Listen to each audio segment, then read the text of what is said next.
কি কাজ করলে আপনার রোজা ভেঙে যাবে? অনেক প্রশ্ন আমার পেজে আসে, আসলে সুযোগ হয় না এগুলোর উত্তর টাইপ করে দেয়ার। অনেকে জিজ্ঞেস করেন যে এটা করলে রোজা ভাঙবে কিনা, আমি এই পরিস্থিতিতে পড়েছি, রোজা আছে না নাই। তো আমরা এখন শুনবো যে কি করলে আপনার রোজা ভাঙবে। আসলে রোজা বা সিয়ামের সংজ্ঞার দিকে তাকালেই কিন্তু আমরা বুঝে ফেলি কি কাজ করলে আপনার রোজা ভেঙে যাবে।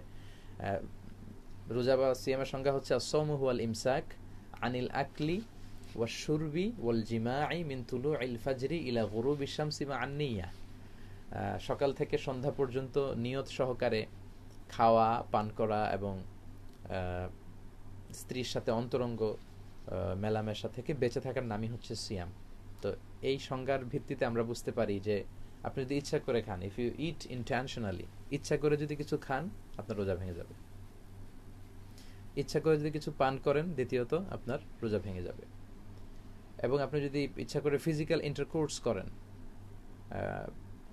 হাজব্যান্ড ওয়াইফ যদি দিনের বেলা ফিজিক্যাল ইন্টারকোর্স করে রমাদানে এবং এতে যদি তাদের সিমেন আউট হয়, বীর্যপাত হয়, তাহলে রোজা ভেঙে যাবে। 4 নম্বরে ভমিটিং ইন্টেনশনালি, ইচ্ছাকৃত যদি কেউ বমি করেন, খেয়াল রাখবেন ইচ্ছা করে যদি কেউ বমি করেন তাহলে কিন্তু আপনার রোজা ভেঙে যাবে।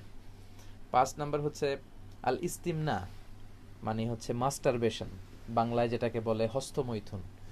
এটা অনেক যুবক ভাইদের এই অন্ধকার জগতের সাথে পরিচয় ঘটে গিয়েছে, আল্লাহ তাদেরকে হেফাজত করুক।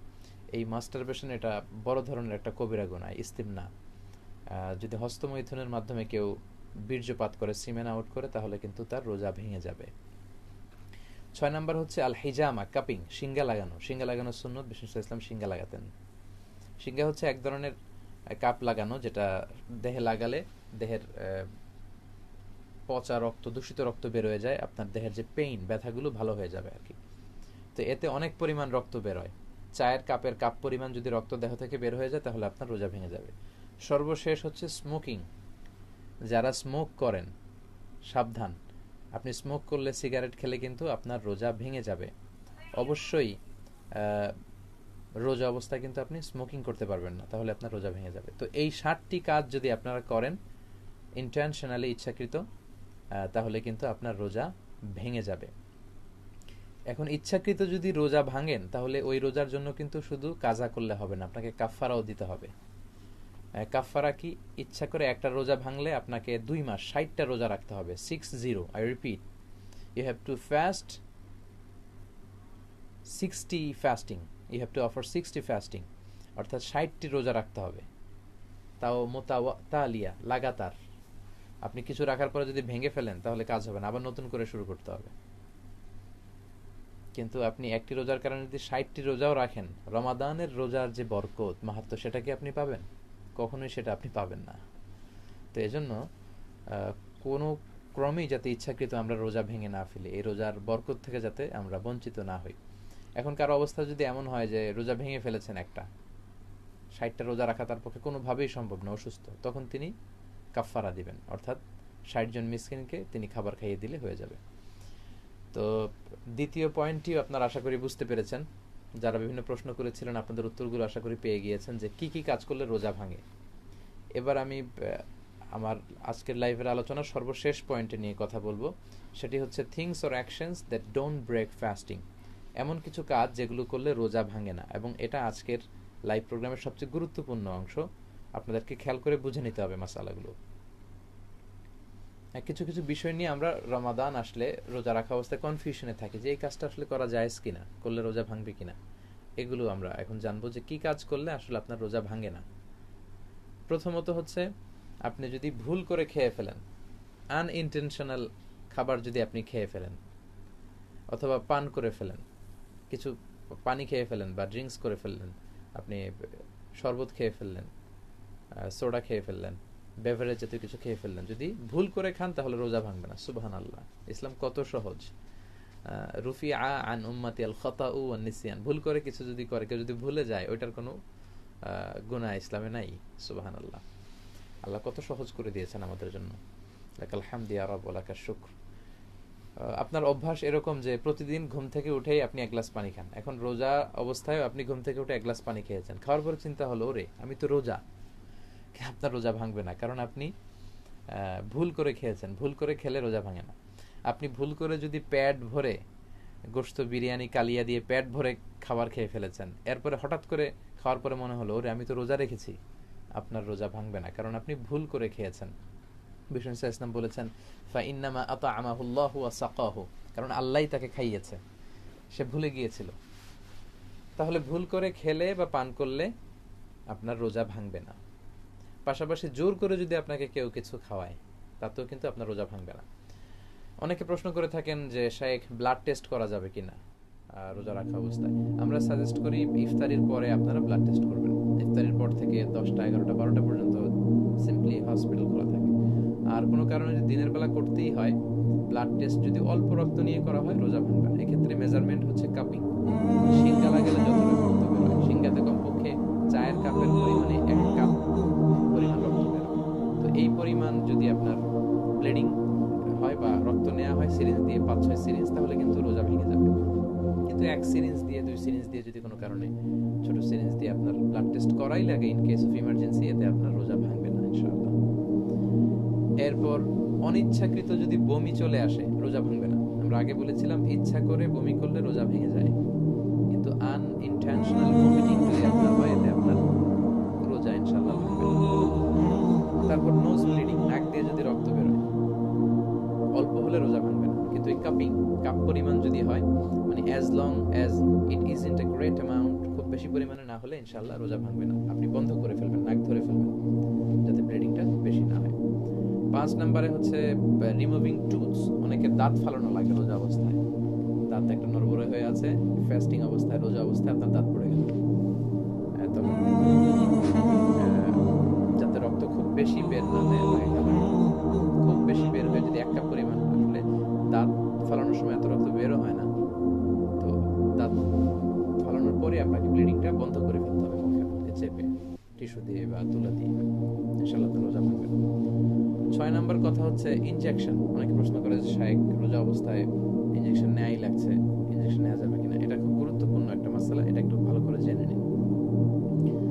রোজা অবস্থায় ইনজেকশন নিলে রোজা ভেঙে যাবে যদি 4টা শর্ত পাওয়া যায়। শর্ত নম্বর 1, ইনজেকশনটা যদি এনার্জেটিক হয়, অর্থাৎ শক্তিবর্ধক, এনার্জেটিক হলে রোজা ভেঙে যাবে। তারপর এটা যদি ফুড সাপ্লিমেন্টারি হয়, ইনজেকশনটা মানে খাদ্যের পরিপূরক যদি হয়। এখন এরকম অনেক ইনজেকশন পাওয়া যায় যেটা আপনার দেহে পুশ করে দিলে আপনার 3 দিন 4 দিন ক্ষুধাও লাগবে না, আর শক্তিতে ভরপুর থাকবে আপনার দেহ। এটা ভিটামিন, মিনারেলস, পটাশিয়াম দিয়ে এত সমৃদ্ধ করা হয়েছে। এই জাতীয় এরপর যদি সেটা যদি নিউট্রিশিয়াস হয়, পুষ্টিগুণ সমৃদ্ধ, তাহলে রোজা ভেঙে যাবে। 4 নম্বরে if the injection goes in, the medicine goes in your stomach, আপনার পাকস্থলীতে স্টমাকে যদি ইনজেকশনের ওষুধের কিছু অংশ ঢুকে তাহলেও আপনার রোজা ভেঙে যাবে। আমি আবার সহজ করে বলে দিচ্ছি। প্রথমত, ইনজেকশনটা যদি এনার্জেটিক হয়, শক্তিবর্ধক হয়, রোজা ভেঙে যাবে। ফুড সাপ্লিমেন্টারি যদি হয়, নিউট্রিশিয়াস, পুষ্টিগুণ সমৃদ্ধ, রোজা ভেঙে যাবে। আর যদি আপনার পাকস্থলীতে ঢুকে যায়, পাকস্থলীতে পৌঁছে গেলে রোজা ভেঙে যাবে। এই 4টার বাইরে কোনো ইনজেকশনের রোজা ভাঙবে না। লেটস সে পেইন কিলার, আপনার প্রচন্ড ব্যথা নাশক ইনজেকশন, পেইন কিলার ইনজেকশন দিলে আপনার রোজা ভাঙবে না। অ্যান্টিবায়োটিক ইনজেকশন রোজা ভাঙবে না। অনেকের ভ্যাকসিন দেওয়া লাগে, এইচবিএস ভ্যাকসিন, জন্ডিসের ভ্যাকসিন দিতে হয়, বিভিন্ন ইনজেকশন দিতে হয়, এতে কিন্তু আপনার রোজা ভাঙবে না। এই জাতীয় কোনো ভ্যাকসিনে, অ্যান্টিবায়োটিক ইনজেকশনে, পেইন কিলার ইনজেকশন। এরপরে কিছু কমন বিষয় আসলে দৈনন্দিন জীবনে আমরা ব্যবহার করি, এগুলো নিয়ে কনফিউশনে থাকি। 1 নম্বর হচ্ছে টুথপেস্ট। এই প্রশ্নের তো কোনো শেষ নেই, অনেক প্রশ্ন যে রোজা রেখে টুথপেস্ট ব্যবহার করা যাবে কিনা, ব্রাশ করা যাবে কিনা। সেক্ষেত্রে আমার সাজেশন হচ্ছে না, দিনের বেলা রোজা অবস্থায় আপনি টুথপেস্ট ব্যবহার করে ব্রাশ করবেন না। আমি সাজেস্ট করি আপনি সাহারি খাওয়ার পরে আজানের আগেই টুথপেস্ট দিয়ে ব্রাশ সেরে ফেলবেন, আর দিনের বেলা মেসওয়াক করবেন। মেসওয়াক করা সুন্নাহ, মেসওয়াকে অনেক বারাকা। শেষ আমল ছিল মেসওয়াক, তিনি শেষ নিঃশ্বাস ত্যাগ করার আগে তিনি মেসওয়াক করেছিলেন। তো এই জন্য আপনি সাহারি খেয়েই ব্রাশ করবেন আর দিনের বেলা মেসওয়াক করবেন। কিন্তু কোনো কারণে যদি কেউ টুথপেস্ট দিয়ে ব্রাশ করে, পেস্ট ইউজ করে যদি ব্রাশ করে দিনের বেলা, তার রোজা কিন্তু ভাঙবে না। মশালাটি আবার বুঝে রাখুন যে পেস্ট দিয়ে ব্রাশ করতে আমরা অনুৎসাহিত করি, কিন্তু কোনো কারণে দিনের বেলা টুথপেস্ট দিয়ে ব্রাশ করলে রোজা ভাঙবে না। স্কলাররা অনেকে বলেছেন যে মাকরু হয়ে যাবে, এটা ঠিক না, তবে ইনশাল্লাহ রোজা ভাঙবে না। দ্বিতীয়ত আই ড্রপ, মানে চোখের ড্রপ ইউজ করা লাগে অনেক সময়, চোখের রুগী যারা, চোখের ড্রপে ইনশাল্লাহ আপনার রোজা ভাঙবে না। এয়ার ড্রপ, কানের ড্রপ দিলে রোজা ভাঙবে না। কোহল, সুরমা ইউজ করলে চোখে রোজা ভাঙে না। আইলাইনার দিলে ইউজ করলে রোজা ভাঙে না। ইনসুলিন যদি ইউজ করে ফর দ্য ডায়াবেটিক পেশেন্ট, এখন ডায়াবেটিক্স তো আমাদের বাংলাদেশে জাতীয় রোগ, আমাদের বাবা মা আত্মীয় স্বজন মুরব্বীদের অনেকেরই এটা। ডায়াবেটিক্সের ইনসুলিন যদি দেয়া লাগে দুদিনের বেলা, ইনশাল্লাহ এতে রোজা ভাঙবে না।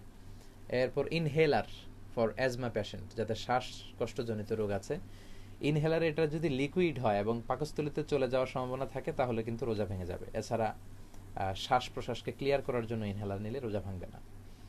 এরপর পারফিউম ইউজ করলে, আতর ইউজ করলে ইনশাল্লাহ রোজা ভাঙে না। আশা করি বিষয়গুলো বুঝতে পেরেছেন। 8 নাম্বার কথা হচ্ছে যে সাপোসিটরি দিলে রোজা ভাঙে না। সাপোসিটরি আপনারা হয়তো চিনবেন, এটা পায়ুপথ দিয়ে, অ্যানাল পিল, অ্যানাল মেডিসিন এটাকে বলে ডাক্তারি ভাষায়।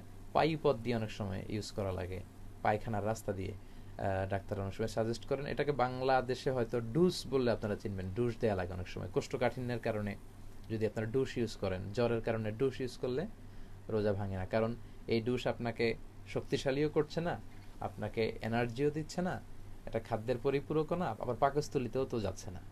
তো ডুস দিলে, সাবস্টিটিউট দিলে ইনশাল্লাহ রোজা ভাঙবে না। এরপর nose drop, it's a very sensitive মাসআলা because sometimes it goes in. স্কলাররা বলেছে এটা সেন্সিটিভ মাসআলা।